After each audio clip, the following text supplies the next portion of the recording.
So ayun po mga amigo, natin na po ako sa Kilaaya, kasama ko na po si Aya, si Jose, at si Belgium, at dito muna kami mag-i-stay palandalian dahil hindi pa ako nakaka-move on sa nanay ni Chamame. So ang hindi ko lang maunawaan talaga ay bakit hindi niya mapatawad si Chamame na nung time na kinausap ako kasama si Joanna, malalaman mo talaga na nasa nanay ni Chamame ang problema. So binastos si Joanna ng nanay ni Chamame, ang sabing ganun ay tumigil ka, huwag kang magsalita at hindi kita kinakausap. So bilang kaibigan ni Joanna, dahil hindi ko naman masyadong mauunawaan yung mga pinagsasabi ng nanay niya kasi napakabilis magsalita, so si Joanna yung nagsasalita para sa akin.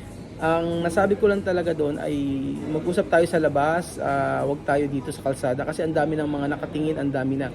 So nag-iskandalo yung nanay ni Chamame doon sa labasan, at grabe, nakakahiya kasi ang dami nakatingin, ang dami mga marites, ang dami mga ang dami, ultimo yung mga palabas sa trabaho andoon. Kaya nahihiya ako dahil gumagawa ng eksena yung nanay ni Chamame doon. So tinawagan ko si Chamame at nandun pala siya sa may puerto, nandun siya sa trabaho, sa kung saan malapit sa may pintuan na sa gate ng aming company. So sabi ko kay Chamame, pumunta ka na dito, bumalik ka na rito. Noon pala ay nauna yung nanay ni Chamame na pumunta, sumakay ng taxi. So kinakausap ko si Chamame, sabi ko, Chamame, sabihin mo lang sa nanay mo na ano ang problema at ano ang gusto niya.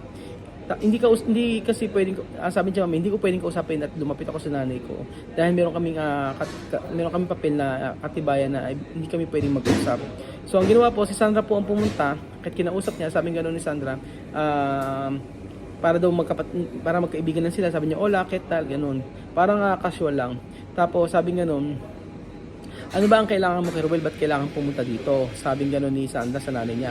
Ang sabi ng nanay ni Sandra ay ang sabi ng lola ni Sandra, ni Marta ay gusto ko lang kausapin si Ruel at hindi ako gagawa ng problema. So, yun ang sabi ng nanay ni Chamame. Pero ang haka-haka ni Sandra, bakit pupunta doon kung walang gagawing problema? Kakausapin lang daw ako. And then, buti na lang kamo, kasama ko si Joanna. And then, yun nga, si Chamame naman ay nang dumating nandun ako, umalis na kami. From bahay na Joanna, diretso kami sa kila Chamame. At pagkayari nun, ay inantay namin si Chamame. Tinawagan ko siya, sabi ko, bumalik ka na rito. So, andon sila Mireille, andon yung mga kapitbahay niya, sabing ganun, hayaan na lang, pabayaan na lang. Pero ang sabi ko, bukas ako ay tatawag ng telebisyon si nanay ni Chamame, yung Asonga TV. Ang gusto lang na nanay ni Chamame mag-sorry sa social media, sa lahat ng mga ginagawa ni Chamame, na aminin o mag-sorry kung na siya ang may kasalanan. Yun lang ang gusto ng nanay ni Chamame. Pero ang sabi natatawa nga sila, Sandra, natatawa yung mga kapitbahay tsaka yung mga marites doon, yung mga chismosa. Sabi niya, hayaan nyo lang. Sabi ko, hindi ko kako pwedeng hayaan yan kasi gumagawa na siya ng problema sa akin. So pumupunta na siya sa may bahay ko, pumupunta na siya doon sa may pereteria o sa may hardware, na kung saan ikinukwento niya lahat ng mga nangyayari about sa kanya ng nanay ni about sa kay Chamame. So ang sabing gano'n ni Sandra, huwag ka mag-alala, walang magagawa sa iyo yan. Hindi ka masasaktan yan kasi wala naman kayong relasyon ng nanay ko. Wala rin siyang problema sa iyo. Ang talaga may problema si Chamame at saka yung nanay niya. Silang dalawa may problema, wala sa iyo. So ang gusto ng nanay ni Chamame ay lubayan mo siya o tigilan mo ang pagtulong kay Chamame para magdusat, maghirap si Chamame. Yun ang sabi ni Sandra at saka ng kanyang mga kapitbahay. So pinagtanggol naman ng mga marites, nandun sila Barbie. Sabi pa nga ni Barbie, hindi ka ba magpapadespedida? Hindi ka ba alabang kainan dyan? Nag-umpukan sila doon, So sabi ko, Hindi ko pa alam kay Chamame, sabi kong gano'n. Antayin natin, sabi ko. Antayin natin si Chamame. Yun, sabi nga nila Mireille, tsaka nila Barbie, tsaka yung mga kapitbahay doon na dati nagagalit kay Chamame, ay si Chamame ang kinampihan. Kasi sabi niya, kumbaga pamilya din kasi nila Chamame, sila Mireille, sila Papa Bongkeya, sila Mama Nina, yung mga nandoon. Ang sabing gano'n ay hayaan mo na lang, sabing gano'n. Wala magagawa sa iyo yung nanay ni Chamame. Sabing gano'n. Sabi ko, hindi naman yun ang iniisip ko lang, sabi ko, hindi ako kampante na bigla na lang may pupunta sa may bahay, sa may gate, o pumunta sa opisina, kausapin at sabihin yung ganito. At ang sinasabi kasi ng nanay ni Chamame ay, si Chamame daw ay asawa ko. At yung mga bata daw ay mga anak ko. Yun ang sinasabi niya. So, sinabi ko sa kanya yon, Mama Marta, si Chamame, nung nag-usap kami na nasa may karetera kami nasa kalsada, sabi ko, Mama Marta, si Chamame ay wala kaming relasyon. Tapos sumagot sabi nga ni Joanna, sabi niya, kahit daw siya, hindi daw karelasyon. Sabi ko, kasi sinabi ko rin sa lahat na wala kaming relasyon ni Chamame. Kasi ang alam po ng mga nandoon ng mga chismosa ay si Chamame daw ay aking asawa. So, ang papel na dala-dala ni Mama Marta pala doon, yung katibayan na siya ay kasal. So, ang hinahanap o ikaw, sabi sa akin, asaan yung katibayan na kasal ka kay Chamame? Sabi ko, ba't po, hindi naman kami kasal, hindi naman kami mag-asawa ni Chamame? Sabi ko sa kanya ganun. Hindi kami mag-asawa ni Chamame, wala kaming relasyon. Kahit si Joanna, sabi ko ganun. Tapos, yun nga, inaya ko na siya na, sabi ko, bigla na siya nag-walk out. Sabi siya, tawag ko, sabi ko, Mama Marta. Hindi na siya muna sa amin. Pero galit na galit siya. Grabe yung galit niya. Talagang sinabi niya, sinungaling, si Chamame, sinungaling, ganyan. Ang dami niya mga sinabing hindi maganda. Pero kung siya ay talagang alam mo na mabuti, hindi siya magsasalita na magi-iskandalo sa kalsada para lang ipahiya si Chamame at saka si Joanna. So, ngayon, nauunawaan na rin ng mga tao doon na may problema talaga yung nanay ni Chamame. So nakakaawa lang din si Chamame dahil syempre yung nanay niya hindi niya alam kung paano sila magiging okay. So sabi ko, Chamame, hindi talaga magiging okay yan kasi iba yung attitude ng nanay mo, iba yung karakter ng nanay mo, sabi ko sa kanya. Tapos sabi ko kay Sandra, kung magsusorry ba yung nanay mo sa lola mo, sabi ganoon. Hindi. Kahit na mag-sorry yan, ang iisipin niyan ay ang gusto kasi ng lola ko maghihirap ang nanay ko, si Chamame, sabing gano'n ni Sandra.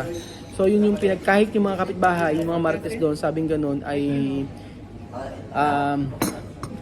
yung ugali daw ng nanay ni Chamame ay talagang kakaiba, at saka kahit yung mga nandoon ng mga kapitbahay walang nakakasundo. So pumunta doon yung kapatid ni Chamame. Ang kinampihan po ay si Chamame. May kapatid si Chamame doon kay Nanay Marta, pumunta doon yung bunso. Pumunta din doon at ang sabing ganoon ay hayaan na lang daw. So bukas daw ang sabi ay pupunta raw yung Asonga TV para daw interviewin si Chamame, ganun. Sabi ko kay Joanna, punta ka na lang kapag punta tayo sabay ka ako kasi ayoko pumunta doon nang ako lang. Sabi ko gano'n sa kanya. Kasi umpisa pa lang gusto ko na kasing matapos. Ayoko nang pahabain. Kaya pinipilit ako ni Sandra pumunta sa bahay ni Mama Marta. Sabi gano'n ni Bel yun, okay lang daw. Sabi ni Joanna, okay lang daw. Si Chamame ayaw kong papuntahin. Sabi ni Chamame, ayokong pumunta ka doon, baka saktan ka. Baka mamaya itaking ka ron o kung anong gawin sa'yo. Yun ang sabi ni Chamame. Sabi ko, Chamame, kaya matatapos to? Kung hindi mo siya, paano matatapos yung problema? Kung hindi ko pupuntahan yung nanay ni Chamame. Hindi, tapos naisip ko rin, kung ang sinasabi ko na mag-usap kami sa resto, ayaw eh. So kung pupunta pa ako sa bahay sa kanya, baka nga may gawin sa akin. Kaya hindi na kami tumuloy. Kaya inaawat ako ng Chamame, sabi niya, Ruel, huwag kang pupunta ron. Sabi nga nun. So, nahinto, hindi na ako nagpunta. Tapos, nagkatawanan sila Sandra, nagkatawanan sila Celia, nagkatawanan sila sila Balbina, napagkatawanan yung lola ni Chamame kasi nga bakit daw napaka-OA, bakit daw pinapalaki yung wala namang talagang issue. Kumbaga, bakit gumagawa ng problema. So, sa akin, isip ako ng advance sabi ko kung ako ay gagawin niya ng problema sa company, okay lang, umuwi naman ako. Okay, hindi ako umuwi, walang problema. So, sabi ko pa nga kapag nauna ako umuwi, si Jose ang kasabay nila Chamame. So, hindi ko alam kung matatapos pa yung problema ni Chamame sa kanyang nanay. Pero ano man yung mangyari, matutuloy sila Chamame sa Pilipinas. Sinabi ko na sa kanya yun, huwag siya ako mag-alala. Kasi yung mataas ang blood pressure ni Chamame, sabi ko huwag niyang isipin yun. Kapag hindi ka natulog at ikaw ay may nangyari sa yung masama, malaking problema, papaano na yung mga anak mo, sabi ko kay Chamame. So, kanina parang nakaka-stress yung nangyari, pero pagka iniisip ko naman, sila Sandra steady lang, ganun lang. Hindi kumbaga natatawa pa. Ikaw ba yun, ano ang mapapayo mo sa akin? Ano dapat kong gawin? Ako, ito opposite sa payo ni Aya. Isa ko, ayaw kasi ng problema. Dahil matagal na yung problema ng pamilya Matingga, ayaw ko na sumama sa problema nila. Kung pupuntahan man ako sa bahay para magwala o mag-iskandalo, sabi ko naman sa opisina, ito, low-cut tong babae ito, hindi ko man ito inaano, natuko na ito. So yun lang, ignore na lang yung siguro yung matanda. Kasi ayaw ko na magkaroon ng problema dami ng problema ito, pa, di ba? Ikaw, Aya, palagay mo, anong dapat kong gawin? Ako naman, since ayaw ka niyang kausapin, edi kung ano man yung gawin niya, hayaan mo siya. Since meron ka namang, yung good naman yung intention mo, hayaan mo si God na yung mag-ano. Kasi kahit anong iskandalo ang gawin niya, kung wala ka namang ginawang masama, okay lang, magiging okay ang lahat. So, alam ko, hindi ka magkakaroon ng problema dyan. Kasi pure yung intention mo eh. So, kung gawan ka man ng problema, maaayos yun. Yun lang. Ikaw, Jose. Antayin mo na lang siya sa opisina kung magreklamo man siya kasi ayaw ka naman na kausapin sa personal. Kung magreklamo sa opisina, harapin mo siya. Doon sagutin mo kung ano yung kailangan niya para matauhan na siya kung ano gusto niya. Pero Mami Cookie, mas mejor no hablar, no? No hablar con ella. Más mejor no hablar. No lo hagas. Más mejor no hablar porque todos que están ahí son igual. Entre jefe de poblado, todos sus amigas son igual. No hablar con ella, si no va a decir que tú has dicho algo que tú no lo has dicho. Sí. Te va a inventar algo. No lo ves como lo hace con su hija Mame, si no lo va a hacer contigo. No va a hacer conmigo, no va a hacer nada. Por eso no hay que acercar a ella, que no hay que hablar con ella. No lo hagas. Kasi yun, No lo hagas. yun nga, sabing gano'n ni Mami Cookie, wag na huwag ko kakausapin yung nanay ni Chamame. At mag-ingat daw ako. Kasi alam niyo naman yung issue sa nanay niya, 'di ba? Pinatay yung yung anak niya ay pinatay yung kanyang tatay. And then yung nanay daw ni Chamame pwede din pumatay.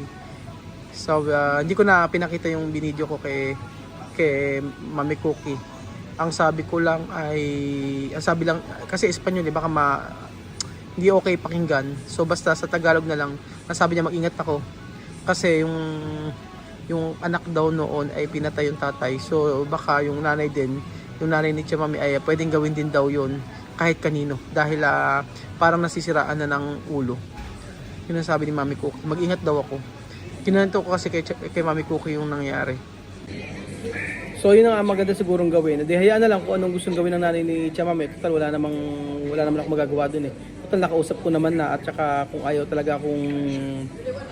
makipag one-on-one sa akin, wala na akong magagawa doon. Pero ang nakapagtataka lang talaga, parang sa kanila, kila Sandra, kila Kangina, habang kinakausap ko, mga natatawa pa sila. Parang hindi nila alam na seryoso yung problema na ito para sa kanilang nanay.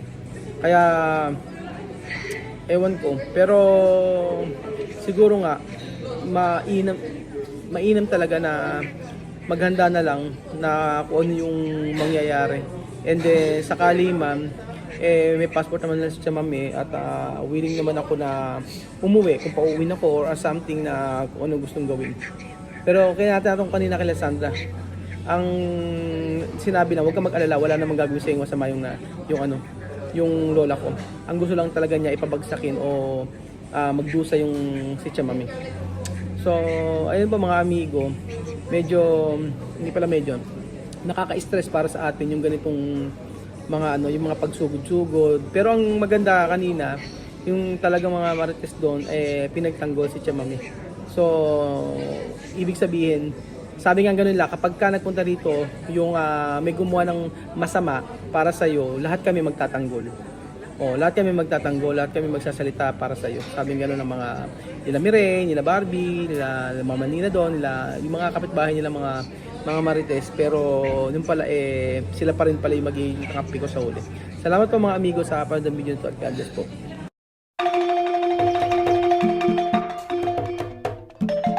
Na-appreciate ko yung paano sila nagdadasal,